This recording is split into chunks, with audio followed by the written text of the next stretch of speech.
We have the tech to get food delivered in 15 minutes, but we all have horror stories about buying tickets. The Game Time app gives fans the advantage. Get amazing tickets in just a few taps. Fees are included, so what you see is what you pay. And the Game Time guarantee means authentic tickets at the best price every time. Take the guesswork out of buying tickets to concerts, sports, comedy, and more with Game Time. Download the Game Time app and create an account for $20 off your first purchase. Terms apply. This is Money Moves on VSiN, the sports betting network. Series comebacks, epic collapses, wire-to-wire winners, and long shots at the track. Safe to say, we had a pretty awesome weekend in sports. Stormy Buonantony, Jonathan Von Tobel with you as we welcome you into Money Moves on VSiN, the sports betting network. Whoa, what was that? Sorry, I looked really big, and I was like, Did I know you see I'm that large. It looked pretty little big. zoom for those of us on the TV side here. I'm just going to get this out of the way quickly. May the 4th be with you. Thanks, I appreciate it, I guess. I'm not anti-Star Wars. I enjoy it, but I'm not a uber fan of it in any way, shape, or form. So, yeah, cool. I feel like the Star Wars truthers don't like me because I liked the newer ones. Like, I was cool with the newer age ones when I was growing up. When you were growing up, you were like, I don't know, 20. teenager. You were like 20 when those No, came I out. mean, not the new ones. The ones in the middle that everyone hated. Okay. Yeah. I liked those. Okay, yes, then those are good. No, those that came out, the first one came out when I was like 9, so you had to be pretty young. Yeah. The Phantom Menace, yeah. Correct. So, yes, okay. But I'm I with you. liked those ones. I like those too. They were good. The third one's great. Hayden Christensen's a little whiny. Anakin Skywalker, whatever. I'm down with it though. Jar Jar Binks was great, I thought, personally. Big Ewan McGregor guy. And Okay. as the kids would say, the aura forming, as he would do as one Obi-Wan Kenobi. Big Qui-Gon Jinn guy. So there you go. I could rattle off some names. I could rattle off some names. You want it? Okay, Ooh. I'll get really nerdy for 5 seconds. Please go. And this will totally connect our audience. Maybe some of our crew back there will be down with this as well. They have a new Star Wars racing game coming out here at the end of the year. That looks fantastic. Okay. Pod racing for the Nintendo 64 when I was like 7 or 8 years old was the absolute. You want to say the word? You got in What? trouble last time. No, was I the can't say it. absolute Starts with bee's a T, knee- though, ladies and gentlemen. Absolute bee's knees, and like they're remaking it and having a deeper version of it. So I'm very excited for it. So. Okay.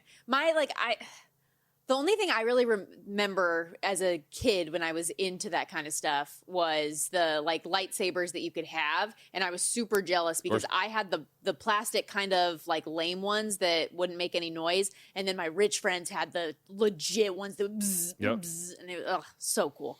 That said, I'm sure that plenty of MLB teams around the league are gonna do their special May the 4th features and everything today, which actually kick us off on a high note as we set the table for the day with the rundown. It's time for the top headlines and topics of the day. This is the Rundown.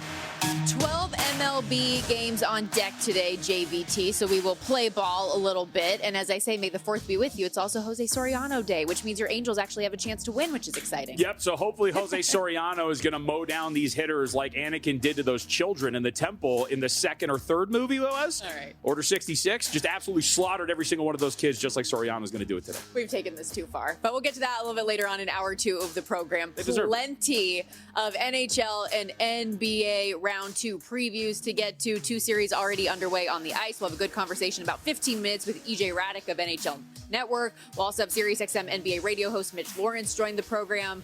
NBA second round tips off tonight with 2 games, Sixers, Knicks, Spurs, Timberwolves. Get his thoughts not only on the series, but a couple of news items today. Health-related things that we're going to get into, as well as the news that Jamal Mosley officially out in Orlando. We're all going to be waiting with bated breath to see whether or not Anthony Edwards is going to play here today. Numbers got knocked down from 13.5, 14 to 11.5 on the news that he was a significant participant in shoot-around today. This is quite the story and obviously impacts not only this game, but the series of Anthony Edwards can get out there to start. According to Shams Charania of ESPN, Edwards is, quote, pushing to play, but he and the team's medical staff will make a decision as we get closer to tip-off. But we got to kick things off with what was a banger of a Sunday night. We had a trio of Game 7s in the NBA and NHL, overshadowed though a little bit, but by the end of the night, a barrage of goals in Denver. Avs Wild Game 1 had it all last night, JVT, well, except defense and goaltending. 9-6 final. What happened in the game I love? Hockey, you actually used to play tight, would check hard. But nowadays in analytics, it's just kind of ruined the game for the most part. Absolutely unwatchable. I don't watch it, but it's absolutely unwatchable. Yeah, see, that's a good reference. I do watch hockey. I enjoy it. He's giving grief, by the way, to Ryan Whitney passively. I don't know. It was fun. I mean, I guess it was a little odd. I would assume we're not going to see a game like that again, but it did seem like just the inverse. Laugh when game 2 is like a 2-1 yeah, final. It was the inverse of stupid hockey. We don't usually get those a ton, but it seemed like everything they were putting on net was going in. Colorado goes up 3-0 in the first period. Minnesota doesn't fold. They come all the way back. Eventually, not only tie the game at 4, but take a 5-4 lead at one point. Then Cale Makar, who I thought got hurt in the first period, he's fine. He has two goals, including a go-ahead goal late, one that ultimately ended up being an important insurance goal, and just, again, a 9-6 final. And as you termed it just now, hockey can be stupid sometimes. The Avs scored 9 goals last night. The Montreal Canadiens win a game in Game 7, despite having just 9 shots on goal last night. That's also the stupidity of hockey. So it's a nice and balanced. We really got it all last night. Yes, we did. And I thought what was incredible is, and maybe this is going to be a sign of this series to move forward, 27 high danger chances at even strength between the two teams, Colorado and Minnesota. Yep. So that's kind of a sign of some poor defensive play. So maybe both teams just kind of figured out what the other wanted to do. So maybe this is going to be that series, just a higher scoring affair. I would assume, again, not 9-6, but maybe something to that effect. If you're generating between the two of you that many high danger chances just on even strength alone, that is a sign that you're figuring something out on offense. I know the Kings are not the same team offensively that the Minnesota Wild are, but just to put in context the two series so far, Colorado only gave up 5 goals in all in that sweep of the Kings round 1. They gave up 6 last night. So we'll see if things temper down a little bit more as we go. As I said, though, Montreal does advance. Ultimately, they're going to face the Buffalo Sabres. Sabres minus 130 favorites at home for game 1 coming up on Wednesday. Pick them, though, for the series, despite Buffalo having home ice. We'll talk more NHL, though,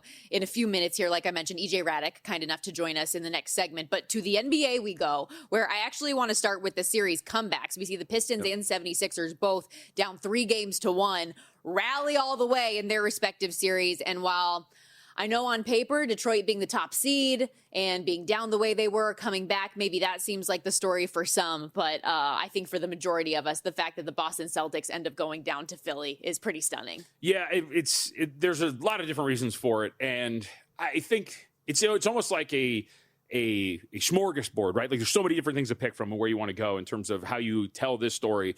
I think first and foremost, you start with the positive side. This is what I did with Will Hill yesterday, which is Joel Embiid and the 76ers. This is not a 7 seed. Yes, they have the 7 next to their name. This is a team that had Joel Embiid miss time, that had Paul George get suspended for 25 games. This was a team that throughout the regular season was held back largely by the lack of availability for their key players. Joel Embiid goes into the postseason, has his appendectomy that he has to deal with. First game, scores 26 points on 9 of 21 shooting, is a little shaky. In the last 3 games of this series for Joel Embiid, this dude averaged 28.7 points, 8.7 rebounds, and 7.3 assists on 44% shooting. He was great in this series against Boston in the 3 straight wins. And the Celtics had no answers for him. They had nothing that they could do against him because they have been, despite the fact that they, of course, were a top seed in the Eastern Conference from a record standpoint, they were severely limited in their roster at center. You could talk to me about Neemias Queta and how well he had played throughout the regular season. But when you're asking Luka Garza and he and others to stop Joel Embiid, Nikola Vucevic, you're in a position where your roster is going to ultimately hold you back.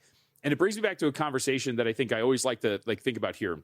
A lot of people, Stormy, like to use the betting market as this end-all, be-all of how you set expectations. What I mean by that is there was a lot of people who were like, you are $9 favorites to win this series. You shouldn't have lost this series. They were a team that also had a minuscule win total, and many thought were going to be a team competing for a lottery selection because they had stripped down the roster because Jason Tatum wasn't available, and yet they largely exceeded those expectations. And got Tatum back. Yes, in large part because of what Joe Mazzulla did as a head coach, which brings us to the ultimate point. A lot of people after the game were calling for Joe Mazzulla to get fired. I will say outright that I think you don't know ball if you're asking Joe Mazzulla to be fired. Do you know who the leader in the postseason is right now in terms of uncontested three-point attempts per game? Sounds like it's Joe Mazzulla and the Boston Celtics. It's the Boston Celtics, correct. They only shot 36% on those shots. You should shoot a little bit better, but they were generating those looks. He deserves criticism for his weird starting lineup at the Game 7. That was odd. I would assume that maybe you try to go with more shooters and try to outshoot them, bring Joel Embiid out, but they didn't really do that. But he did a really good job with this roster. There's no denying that. And sometimes the market is wrong. Case in point, their win total this year. Case in point, the $9 price tag on Boston to win that series. And by the way, folks, we talked about it on this show. We have a clip up on Instagram of us discussing it. The fact that the $9 is maybe a little too high, that the Celtics are getting priced like this behemoth, when the reality is they're a team that exceeded expectations. And here we are. Let's hear from Mazzulla really quickly, because I think we have this just right. He explained the starting lineup last night, which was, I think, his biggest mistake. Yeah, I mean, I thought there was a couple of things we saw tactically we wanted to test out. Obviously give the series a little bit of a different feel and take advantage, of the roster that we've had and take advantage of the guys that can impact plays and whatnot. So thought it was great by the guys, and we came up short. I think, as many have pointed out, you probably don't start Ron Harper Jr., who only played 4 minutes, and instead go with Sam Hauser to space out the floor and force Joel Embiid out in the perimeter. He's not beyond criticism, but for us to continue to go down this path every time something happens where you got to fire a guy, name the coach that you want to replace him with first off.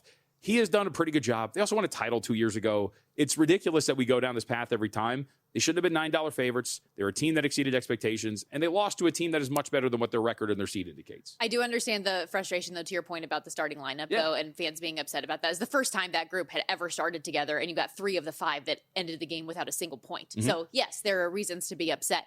I know that you don't care about historical elements because it has no impact on these teams, but I did just find this that much more damning that the Boston Celtics lost this series. Philly had never in their previous 18 tries come back from down 3-1 in a series, paired with the fact that Boston had never lost in that situation, having won 32 straight up 3-1 in a series, and hadn't lost 3 straight games all season except for the very beginning of the year. So, all of those factors coming together for this result, I do think was a little bit stunning when all was said and done. That said, they advanced to take on the New York Knicks, and game 1 beginning tonight. The Knicks minus 270 favorites in that set. We will preview that a good bit. And I am just genuinely curious about Joel Embiid's health right now, because, how many times was he on the ground in the game? He's getting stretched by trainers on the side and yet didn't miss a minute and isn't even questionable when it comes to the injury report going into today. So he's fine, but what the heck's going on there? We got to step aside. When we come back, EJ Radick of NHL Network going to join us. Which first round series was the most surprising for him, and who's he think going to take it all here when we get to the Stanley Cup final? We'll be right back. Hey, let me get your attention real quick, podcast listeners. I've got something for you that feels too good to be true. First, credit where credit is due. If you're listening to this podcast, you're already leveling up your betting game. You're riding along with our best bets and top angles, and when there's a good game on, you're probably getting involved with a few props and alt markets as well. But there's one more layer if you really want to step things up, and that's VSiN Pro. Yeah, I've mentioned it before, but things are only getting better for our pro subscribers. We just rolled out our MLB prop projections, breaking down some of the best edges across strikeouts, hits, home runs, and more. And that's on top of everything else pro subscribers already get, including public betting splits, expert picks, and betting guides across the sports calendar. If you haven't tried it yet, stop sleeping on it. You can get your first month for just $9.99 or save big with promo code POD26 on an annual subscription. Hit the link in the description and start cashing in with VSiN Pro. All right, now back to the show.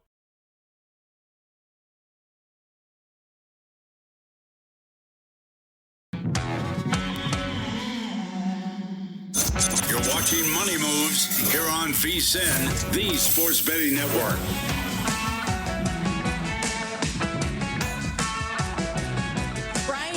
With a great tweet as we welcome you back here to Money Moves. The Avs and Wild probably scored more than we would have seen in a Thursday night game between the Broncos and Vikings last season. You're not wrong, Brian. As we welcome you back here, Stormy Buonantony, Jonathan Von Tobel with you, VSiN, the Sports Betting Network. As EJ Radick, kind enough to join us here on the Progressive Guest Line, NHL Network host, play-by-play man. You can follow him on X at EJ_Radick_NHL. And maybe you can help us make sense of what the heck we saw last night. Colorado with a 9-6 win. We had 14 different goal scorers with 15 goals in the game. What was that?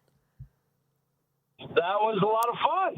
That's what that was. It wasn't. Probably not a lot of fun for the coaches or the goalies, but it was a lot of fun to watch. And it's game 1 of what could be a 7-chapter book. We'll see. I mean, you could make the case these are the 2 best teams in the NHL. We got a great matchup with Makar and Hughes, so I get a sense, Stormy, that we're probably not going to see another 9-6 game in this series, but we'll see. Well, EJ, to that point, we had noted that at even strength, these two teams had generated those 27 high danger chances. Is that a sign that they figured out something here defensively, that it was poor defensive play? Because those are a lot of scoring opportunities. It's not like there were very few and just some low danger shots were going in the other night. Yeah, I just think it's a game one of a series where teams are trying to, Colorado came off a series against LA, which was a completely different series. They had a week off, and one of the first shifts, Cale Makar gets banged up. He's off to the sidelines for a period. Minnesota's coming off a 6-game series against Dallas, kind of quick turnaround on the road. I just think there were a lot of different things at play last night that created that result, and I think everybody will go to the video and do a lot of work and understand the things they have to do differently, and we'll see. I mean, maybe this series that's what it'll be. Maybe it'll be all these wild, kind of crazy shootouts. I don't think that plays into the hands of the Minnesota Wild, but I get the sense more likely that both teams will try to dial it in defensively, and the games will be different. Yeah, I know. Talking to Jared Bednar a couple times over the last few weeks, he said that his way that he measures how his team is performing is defensively. He knows the goals are going to come, but he grades them on D, and there was not a lot of it being played last night. I know we're already looking ahead to round 2, but I was curious from your standpoint, round 1, what was the biggest surprise for you coming out of that first round, and any of those teams maybe that were a bit of a surprise you think could go deeper than most might have expected? The biggest surprise to me, Stormy, was the Anaheim Ducks. And it's only because they finished the season 2-6-2. They stumbled really down the stretch. They gave up. They were the team that gave up the most goals in the regular season amongst the playoff teams. In fact, I think they gave up the second or third most goals in the league this year. They were 27th on the penalty kill, going up against the number 1 ranked Oilers power play.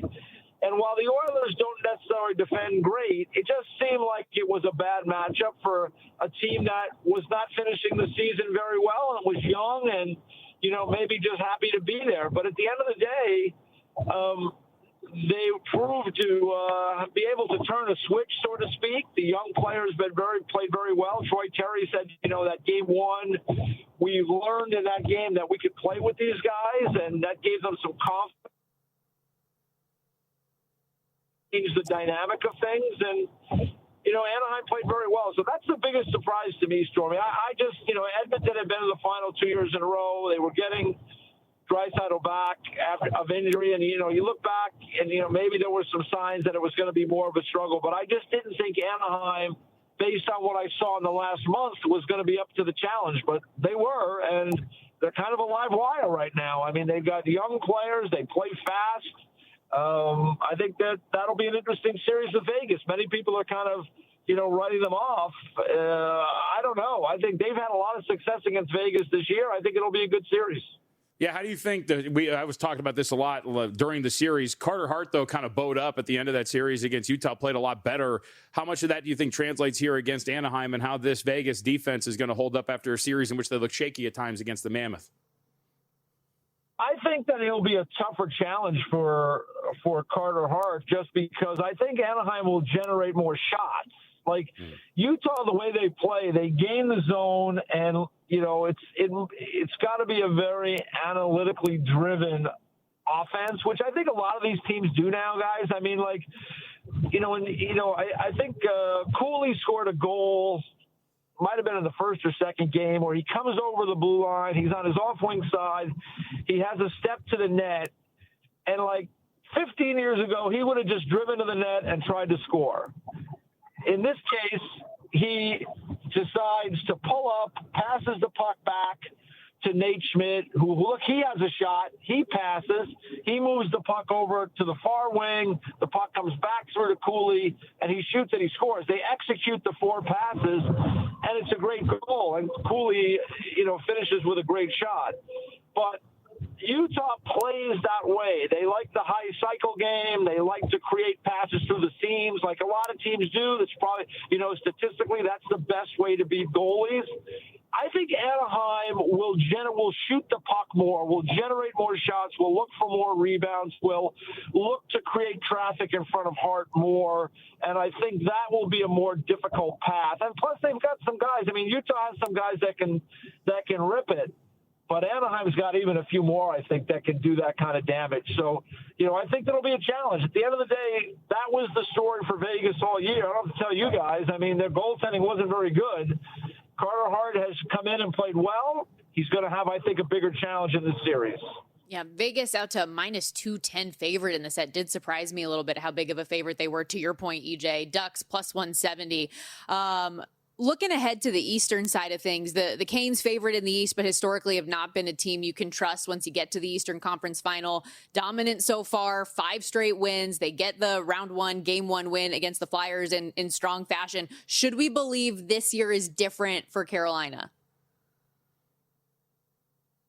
I think you can believe this year is. I think this is their best opportunity for a variety of reasons. I mean, they've had this success getting to the conference final because that division has not been strong now for several years. They have owned that division. The only team they can't seem to tame is the Rangers when the Rangers have been in the playoffs, and the Rangers have had really strong goaltending in those years that they made it to the conference final, only to lose to Tampa and Florida, respectively, in those years.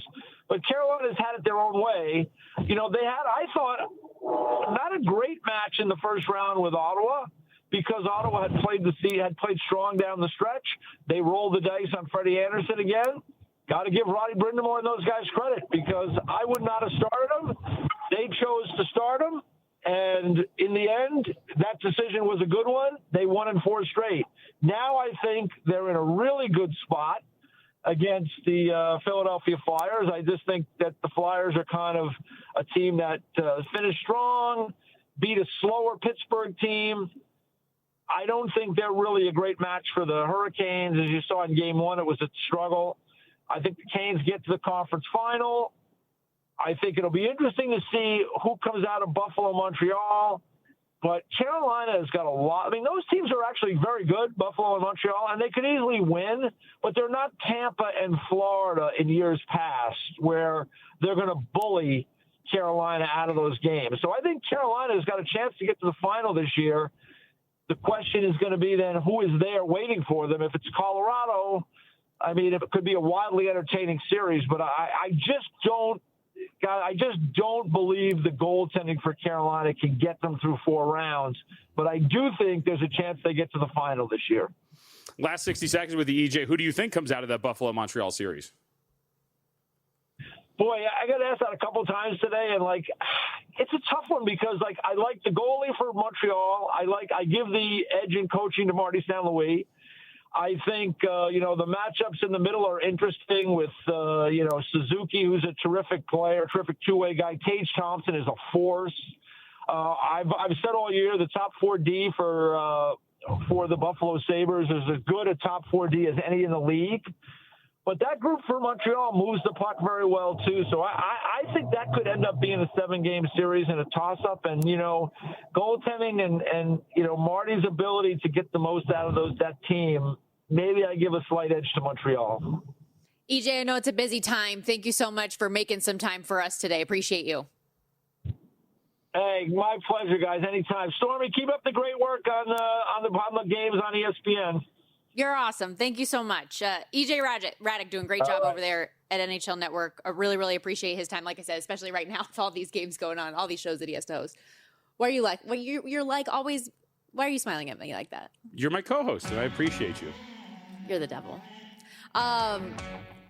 It is a coin flip series. Buffalo smile really and knocks you that Montreal, much off. minus 110 each way, despite Buffalo having home ice. Buffalo is a minus 130 favorite in that first one. You get uncomfortable about compliments for yourself.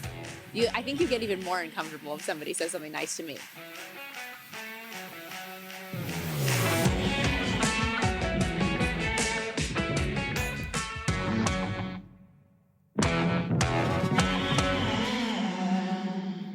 You're watching Money Moves here on VSiN, the Sports Betting Network.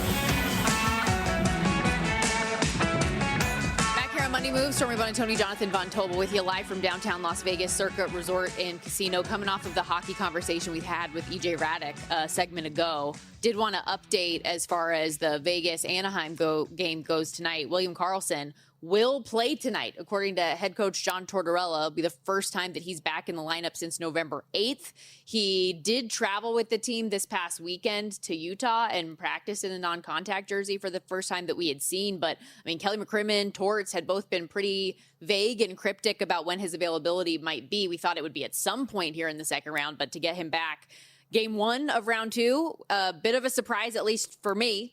So we'll see how that shakes out. He's going to have to get readjusted and reacclimated a little bit to the lineup after so much time away. Also news that Jeremy Lauzon out tonight. He didn't practice on Saturday after taking a puck to the face in game 6. So you wonder if that's why. I haven't seen a reason as to why he would be out, but I know Vegas did recall Dylan Coghlan, from Henderson. So little update there. Also, we got an injury update, a big one in Major League Baseball a few moments ago with Tarek Skubal. Yeah, I'm trying to get to the bottom of everything here, but Tarek Skubal not only scratched today, he was set to start for the Detroit Tigers, obviously, but sounds like, so initial reports were it is being seen as a precautionary move, and then 10 minutes later, he's being placed on the IL due to loose bodies in his elbow, and he's going to need surgery. So, what does that mean? Loose bodies? Loose bodies. The classic, what's it called? Pitcher issue, where it's like, I think it's, I'm not a doctor, it's loose bodies. Okay. I think it's small pieces like bone and cartilage that are like in there. So.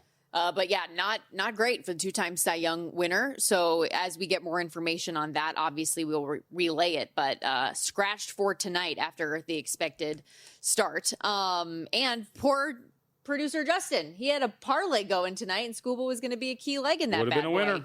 Woulda, shoulda, coulda. Dang. We will get to Major League Baseball a little bit later on in the show, but let's get into our Monday NBA preview as we have 2 games tonight in round 2. Let's start with the 7th seed Philadelphia 76ers in New York taking on the 3 seed Knicks. Knicks, new favorites in the East now, minus 270, plus 140 in the East, minus 270 in the series. There you go. 76ers plus 220. Both teams split the 4 games in the regular season, 1-1 in the games that Joel Embiid was available. Final game of the regular season, JVT, a 49-point Knicks win was their largest road win in franchise history before Game 6 the other night against Atlanta. You want to go series first, or do you want to go game 1 tonight first? Let's go series first. Philadelphia, I think, is going to win this series. That would be my selection to win this series. So we'll go back. We've talked about this. This is before the postseason started. You know, you always ask the question, who's the dark horse? Who's the dark horse? And I've said it. We've said it on Harvard Handicapper, said it a ton of times.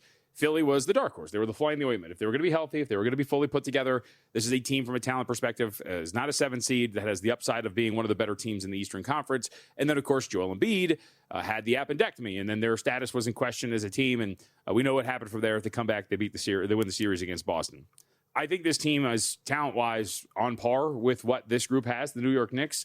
Joel Embiid, when he's playing at his highest capabilities, is the best player on the floor. I think that there's going to be times throughout the series, and we might even see it tonight, where Jalen Brunson's going to find himself in a similar position that he found himself against CJ McCollum at times in that series, where it's a clutch time game and you've got to be able to defend because they're going to go after you. And Tyrese Maxey, I think, can get the best of that. And I think one of the more underrated aspects of Philadelphia here is very quietly in a series in which they came back and Joel Embiid took all the headlines and Tyrese Maxey was absolutely incredible himself. In the 3 games, in the series against Boston for Paul George, he was fantastic. He averaged 17 points on 48% shooting. He shot 55% from 3. He's the third option store. I mean, he got a bunch of time off, so he's healthy and ready to go. And then, of course, we get to VJ Edgecombe. This team has depth. They're very well coached. They've got the best player on the floor. I think that they're going to be a problem here for the Knicks, and I think they're a problem in the Eastern Conference. So the way to play this series, I think for sure, over 5.5 games at minus 130, I think is a very fair price. We'll get to our best bets later, but it was a similar thought process for a couple of these series. This should be competitive. I don't think there's that much separating these 2 teams, thus going to tonight, too. Took 7.5 with the 76ers, kind of sticking to the guns there, too, that they're being a little mispriced in this series, that they're closer to New York. Even if you want to give them like 3.5 for home court, I don't think you're still getting to about a 4-point difference between these 2 and a neutral. So Give me Joel Embiid and the 76ers, not only in this series to potentially win it, but over -130 on 5.5 games and plus the 7.5 tonight. And meanwhile, that was bet up too, from 6.5 to 7.5. So yeah, and the 7.5s are starting to disappear as well. Like if you're looking around, there's some 7.5s, but they're kind of juiced to the dog side. Circa's down to 7. There's a bunch of, but you can still find plenty of 7.5s on the screen right now too. do you, or how much do you delve into any of like the series prop leaders, like points leader, threes leader, anything like that you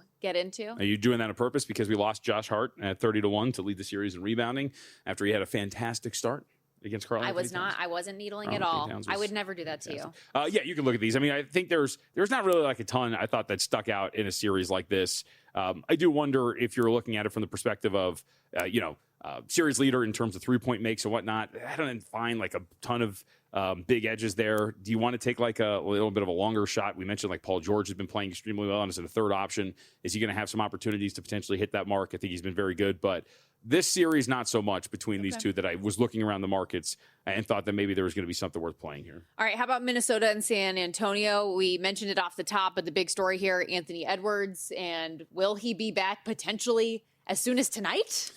Maybe. Or maybe this is just a bunch of smoke because you're trying to play some games here with San Antonio to have them get ready. So the story here, of course, is whether or not Anthony Edwards with this hyperextended knee is available. He was a significant participant in shoot-around, whatever that means. And we'll see if he's out there. You see this from the other day. He's getting up shots. This isn't even today. This is from over the weekend. So he was already getting up shots over the weekend. He has reportedly been pushing to play, and then he has a participation in shoot-around today. So all signs are indicating that at the very least, he's going to be back earlier in this series than I think a lot of people thought. The initial report was game 3 or 4. My thought was game 3, especially when you go back home, right? You get Anthony Edwards back. If you're down 2-0, what do they always say? Series doesn't start until you win on the road. So maybe you can come out of those first 4 games if he comes back 2-2. And then, of course, best 2 out of 3 with San Antonio having home court. But having said that, I'm kind of surprised the way this series is priced. First off, with just the looming return of Edwards at some point, we just saw this with a series like Houston, LA. We just saw this in a series, Philly and Boston. Joel Embiid was going to come back, one would expect, and yet there was an exorbitant price on the favorite there, and then we saw that played out. The Los Angeles Lakers, LeBron did his job in a couple of the games, and then you get Austin Reeves back, and sure enough, you're able to close this thing out. And then here, minus 1,200 on the series winner, 7-1 coming back on the Timberwolves. Initially over the weekend, and I'll use this for our best bets, but one of the bets that I had made was actually plus 2.5 games at plus 220. That's way shorter now because of the thought that Anthony Edwards is going to come back. I think that this is a play on Minnesota. I think they're playable to win the series. I think that this is a team that is going to get Edwards back sooner rather than later. And if they get him back, there are just so many different things you can do here if you're Minnesota in this series. You've at least got a body you trust in Rudy Gobert to match up with Victor Wembanyama. Gobert is coming off of a series in which he was tremendous against Nikola Jokic, and now he's got another charge to him with Wembanyama. You've got Jaden McDaniels, who's turned into a two-way threat, but especially defensively, was all over Jamal Murray, hounded him, shut him down. You're going to have trouble if you're De'Aaron Fox dealing with that size and length along the perimeter. And guess what? And if Stephon Castle starts cooking you, you could just switch up the matchup there and go in that direction. And then if Edwards comes back, obviously, is going to be a massive threat just both offensively and, of course, defensively. He can defend at a pretty high level, too. I just think this group is a lot deeper and a lot closer to San Antonio than they're given credit for here. And I thought all the pricing, you can look at all of this and say over 5.5 games plus 185, series winner, Timberwolves. I think that this is pricing-wise all pointing to Minnesota here to grab some of those plus prices. Are some people agreeing with you? Because I'm looking at the DraftKings series props right now, and Timberwolves are down to 4-1. Yeah. I mean, and I think that's the thought that maybe Edwards is going to come back here tonight. Yeah. So that's probably part of it because the shoot-around news came down about an hour or two ago. What's the level of concern, if at all, with some of their other pieces that are also injured, though? Because you don't have Dante DiVincenzo, Correct. and even Ayo Dosunmu is questionable with a calf. He is questionable, but all indications over the weekend were that he's going to play. He also participated in practice.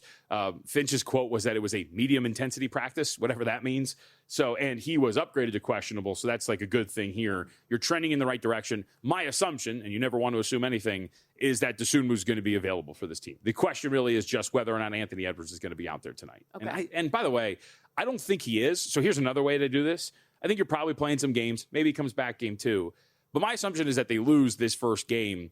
That's when I think you sit back because a 1-0 series hold really isn't that big of a deal to deal with, especially when you're talking about playing on the road, and then maybe come back here and play Minnesota to win the series after they go down 1-0. And the assumption, of course, being that Anthony Edwards comes back game 2, maybe even game 3. But I think plus 2.5 right now in terms of in the series, and then going from there and betting them after game 1 should they lose. Because I do think that there's a lot of value in these prices, but I also think that I'll wait.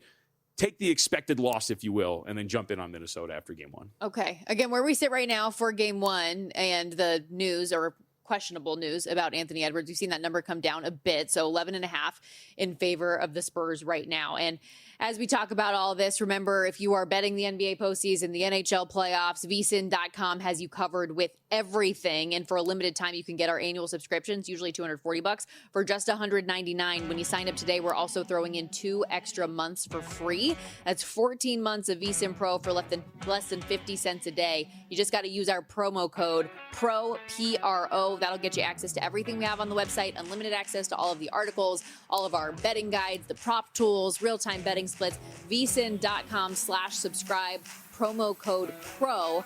Come hang out. Join us today.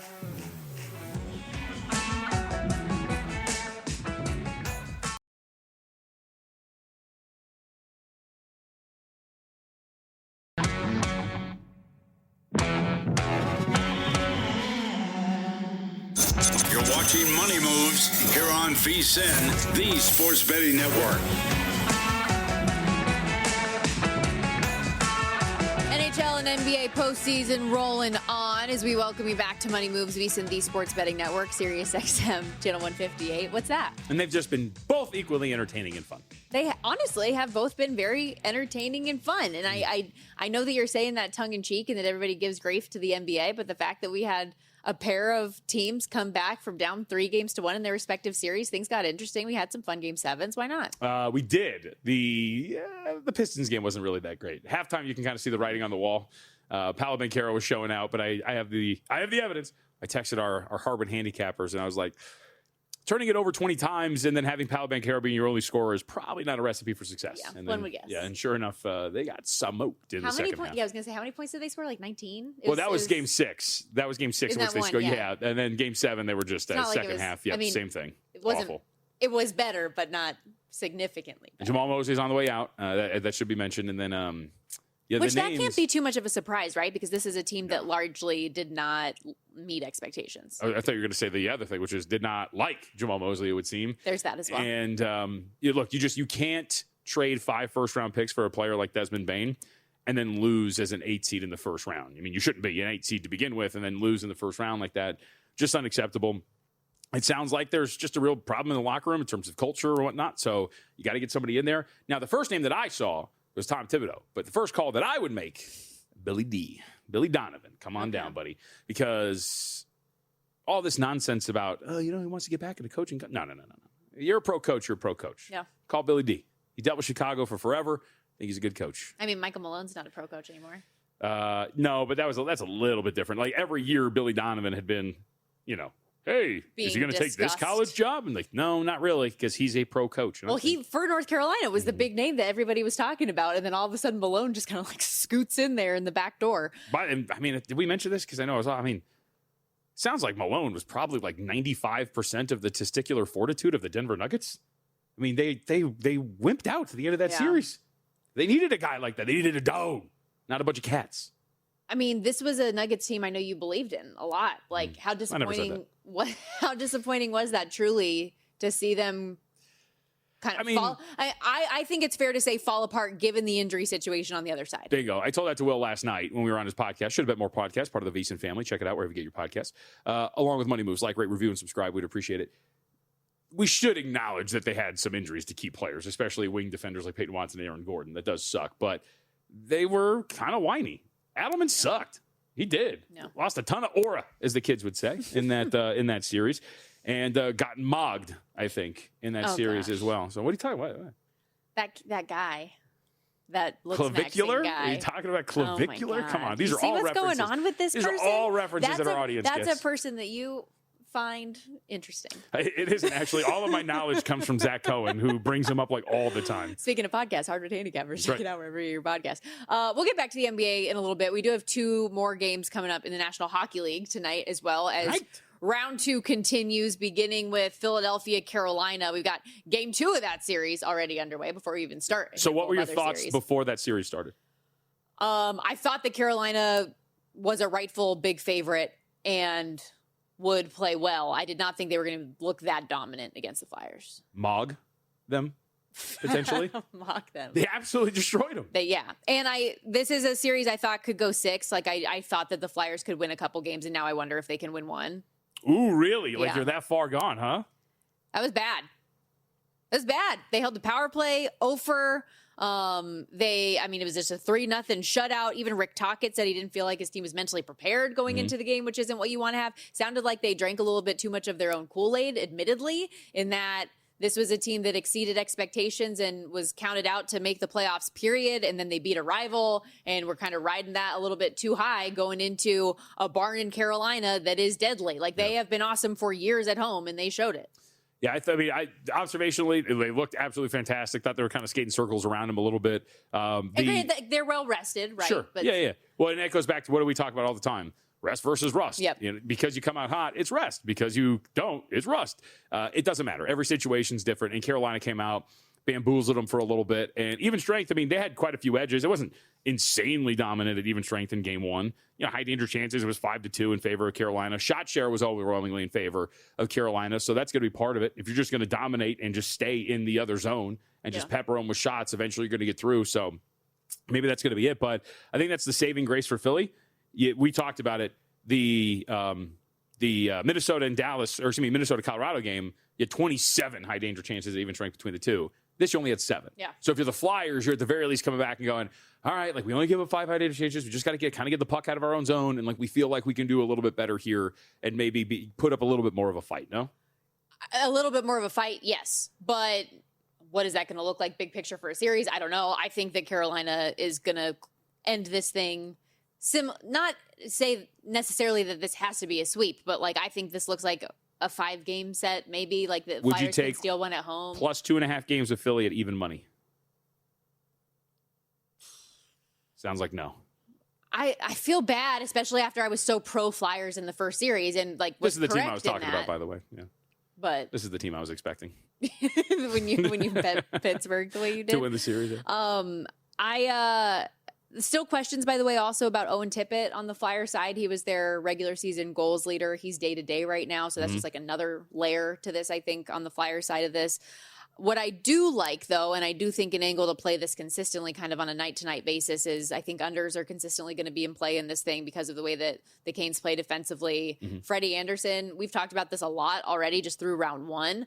For as abysmal of a season as he had, and EJ mentioned it, right, that there were questions about whether or not he was even going to start game 1 of that series. He's been awesome. 0.90 goals against, 9.61 save percentage through 6 games in the playoffs. Hasn't given up more than 2 in a single game against an Ottawa team that people had some high expectations for. I think unders. I think first period under tonight is going to be in play as well. The Flyers haven't, I don't think, scored a single first period goal at all yet in the postseason. So a few angles for you in that one tonight. And then I will be on the broadcast this evening out here in Vegas as well at T-Mobile Arena for Anaheim VGK Game 1. We told you earlier, William Karlsson is going to slot into the lineup tonight after not having played since November 8th. So curious. He is a Star Wars fan, though.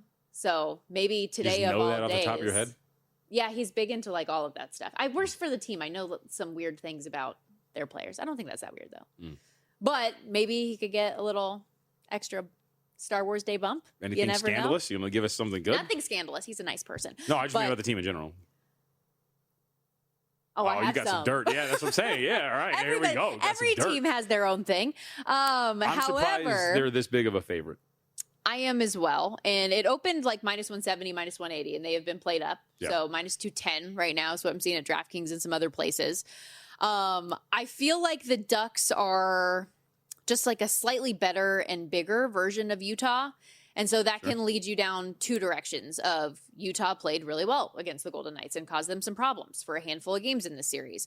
But then you can also look at the flip side of that and say, well, Vegas seemed to figure it out the back end of the season and was able to slow down their transition game and their chances off the rush and creating offensively. And they were able to start to get the most out of some of their big guys, right? We see Mitch Marner step up in a closeout game, which I feel so bad for Toronto fans because they already hate their life right now, and now they have to dovetail that into Mitch Marner actually being productive in an impactful game in the playoffs. But Dorofeev started getting activated, and you saw like Brett Howden, who isn't the most consistent regular season scorer and player, but always seems to step up in the playoffs. He had 4 goals in round 1. So if you are Vegas and you started to find your game and find your confidence a little bit more, I think that could be a dangerous thing.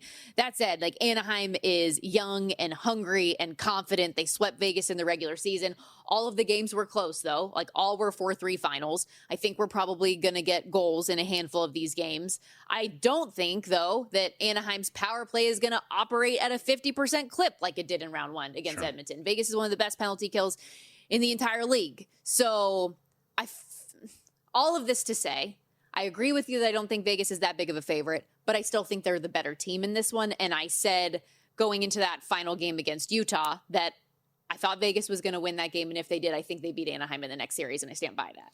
Yeah, my question is, I know I mentioned it in brief, and we can talk about this a little bit more later, but like the last game, Carter Hart was better. And technically his save percentage was a little bit better the last couple of games. But he drives me crazy. Pretty wildly inconsistent in that series. He gives up some soft goals, and then he is awesome in like overtime and double overtime and in a closeout game. Like, which version are you? And I think it's just a consistency factor. But I mean, John Tortorella is sticking by him. He has been steadfast repeatedly saying that he has never once even thought about making a change. Yeah. Well, the other thing, too, obviously, is whether or not they're going to figure out this power play, too. They started to. Yeah. The back end of the series, though. And, I mean, that was really important, I think, for Pavel Dorofeev, who was the second best power play goal scorer in the entire league this year. He finally was able to break through, I think, in Game 5 it was. So if that's something that they can kind of get clicking, shorthanded, they were scoring goals. That wasn't a problem. We got to step aside here on Money Moves. We'll be right back. Kicking off hour 2. Back to the NBA. Mitch Lawrence joins the program of NBA Radio.